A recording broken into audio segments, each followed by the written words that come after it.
Assalamualaikum warahmatullahi wabarakatuh. Alhamdulillah, pada pertemuan kali ini kita akan membahas mengenai surah Makkiyah dan Madaniyah.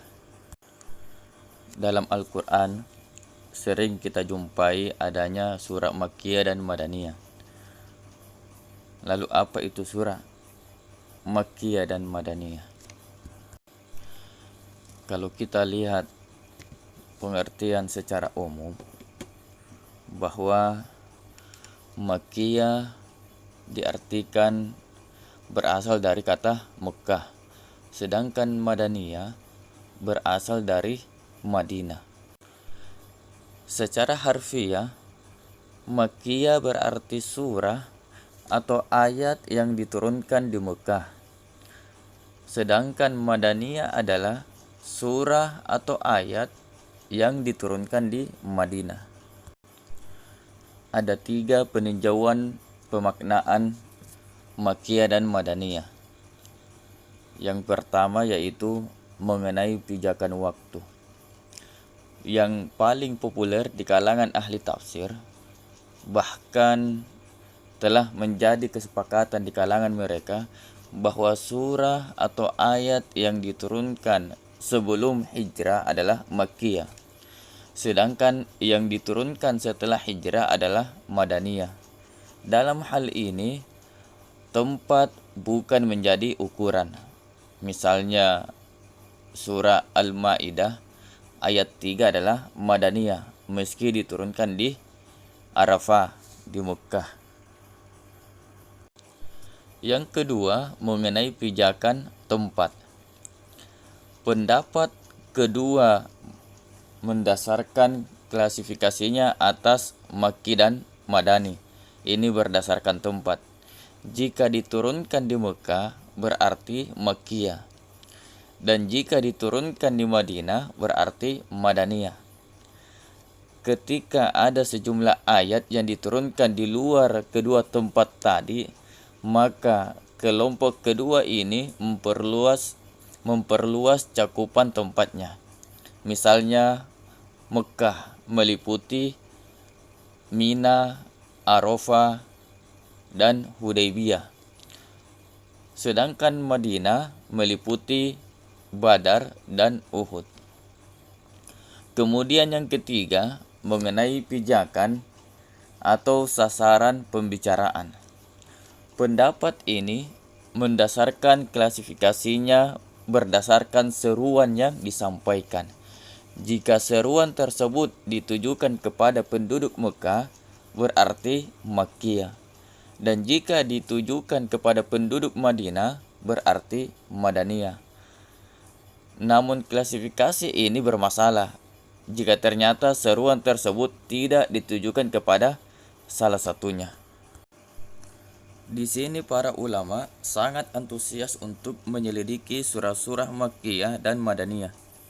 Mereka meneliti Al-Quran ayat demi ayat dan surah demi surah untuk ditertibkan sesuai dengan turunnya dengan memperhatikan waktu, tempat, dan pola kalimat.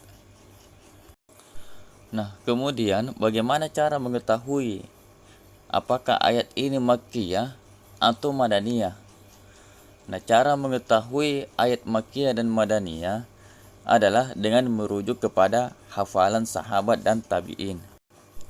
Sebagaimana hadis riwayat Al-Bukhari, yaitu Wallahilladzi la ilaha ghairuhu ma unzilat suratum min kitabillah illa an a'lamu aina unzilat wala unzilat ayatun min kitabillah illa an a'lamu fima unzilat walau a'lamu ahadan a'lama minni bi kitabillah tuballighuhul iblu la rakibtu ilaihi.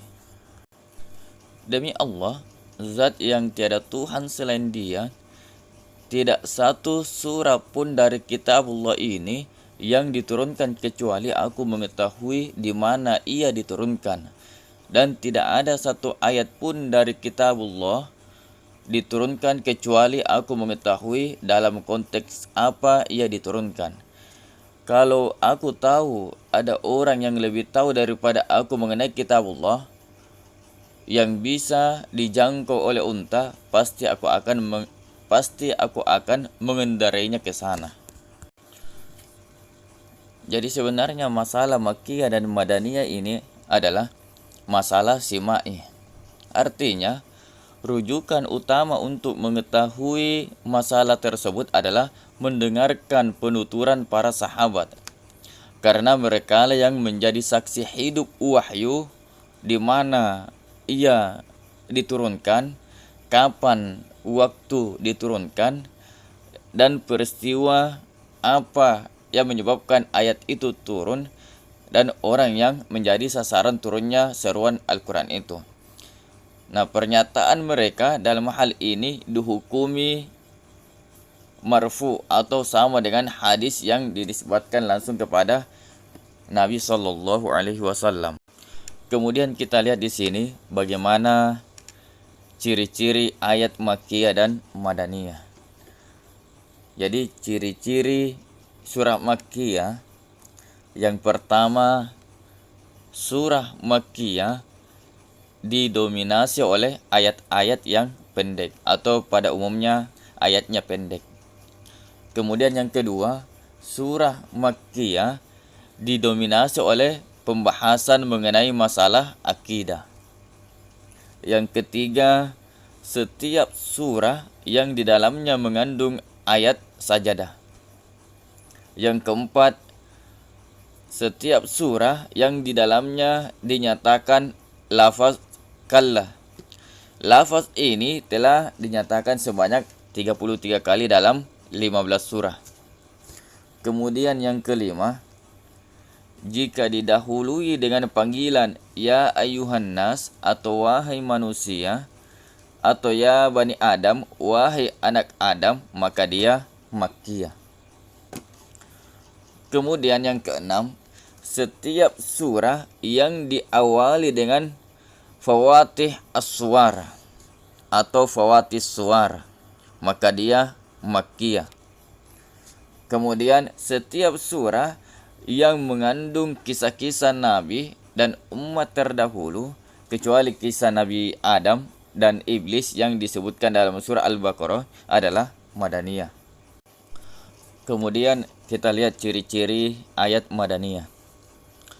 Ciri-ciri ayat Madaniyah, yang pertama di sini, surah Madaniyah didominasi oleh ayat-ayat yang panjang atau pada umumnya ayatnya panjang.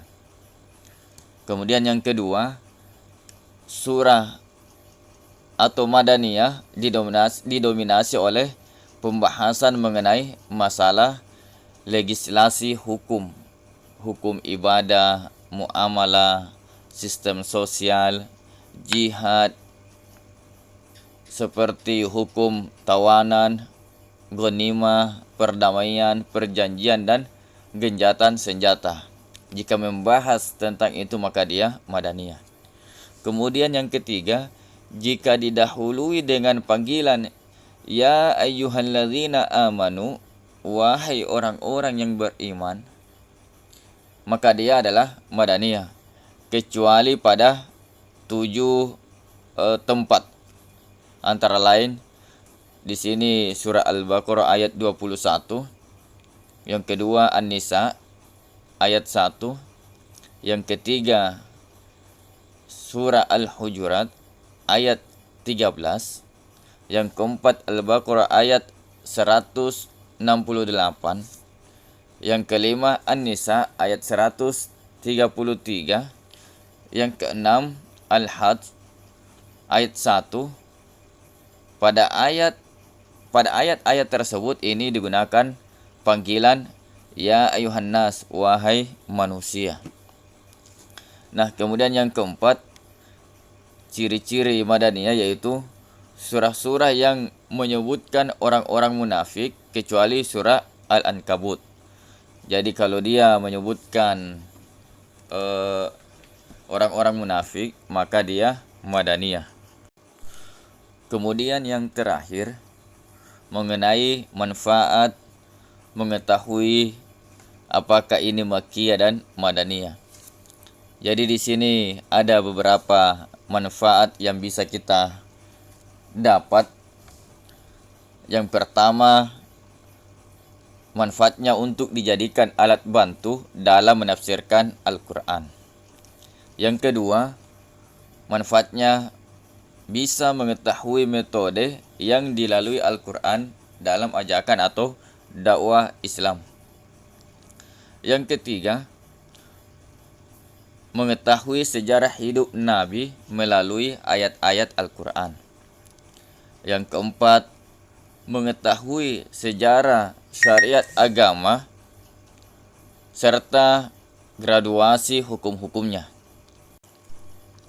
Yang kelima, manfaatnya yaitu sebagai landasan dalam menentukan ayat yang mansukh dan ayat yang nasikh dalam Al-Quran. Inilah pembahasan singkat mengenai Makkiyah dan Madaniyah. Walaupun masih banyak pembahasan yang sebenarnya perlu dibahas mengenai Makkiyah dan Madaniyah, seperti jumlah surah Madaniyah itu ada 20 surah, sedangkan yang diperselisihkan itu ada 12 surah. Kemudian selebihnya adalah Makkiyah. Kemudian pembahasan mengenai ayat-ayat Makkiyah dalam surah Madaniyah. Kemudian ayat-ayat Madaniyah dalam surah Makkiyah. Kemudian pembahasan mengenai yang diturunkan di Mekah namun hukumnya Madaniyah, atau ayat yang diturunkan di Madinah tetapi hukumnya Makkiyah. Kemudian yang serupa dengan yang diturunkan di Mekah dalam kelompok Madaniyah. Ada juga yang serupa dengan yang diturunkan di Madinah dalam kelompok Mekah. Kemudian ayat yang dibawa dari Mekah ke Madinah dan ayat yang dibawa dari Madinah ke Mekah. Dan juga mengenai ayat yang turun di waktu malam dan di waktu siang. Ayat yang turun di waktu musim panas dan musim dingin. Kemudian yang turun di waktu menetap dan dalam perjalanan. Dan masih banyak pembahasan-pembahasan yang lain. Mungkin selebihnya bisa menambah wawasan Makkiyah dan Madaniyah dengan memperbanyak membaca buku-buku, membaca kitab-kitab mengenai Makkiyah dan Madaniyah. Atau mungkin bisa bertanya kepada gurunya di sekolah, atau bertanya kepada ustadznya, kepada kiainya di pesantren, atau bertanya kepada dosen-dosennya di perguruan tinggi. Mungkin ini yang bisa saya sampaikan. Wallahul hadi ila siratil mustaqim. Assalamualaikum warahmatullahi wabarakatuh.